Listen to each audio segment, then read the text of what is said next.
విద్యాశాఖ మంత్రిగా ఉన్న రేవంత్ రెడ్డి, ముఖ్యమంత్రిగా ఉన్న రేవంత్ రెడ్డి మొన్న ఇబ్రహీంపట్నంలో ఏవిఎన్ రెడ్డి అనే ఒక బీజేపీ ఎమ్మెల్సీ పెట్టిన లేక్ ఫీల్డ్ ఇంటర్నేషనల్ స్కూల్కు రిబ్బన్ కట్ చేయనిక పోయిండు.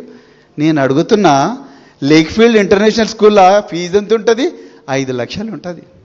ఎవరు కడతారు నాయన 5 లక్షలు?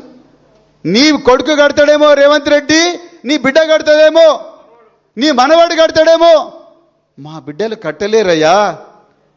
అందుకరికే కదా కేసీఆర్ గారు మా అందరికీ గురుకులాలు పెట్టి ప్రతి బిడ్డకు సన్న బియ్యం పెట్టి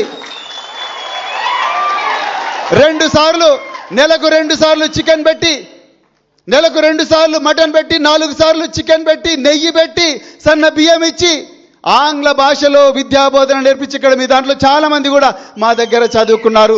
I'm not inferior to anyone. I shall be the leader wherever I am. I shall do what I love and be different. I shall always think big and aim high. I shall be honest, hard working and punctual. I shall never blame others for my failures. I shall repay what I borrow.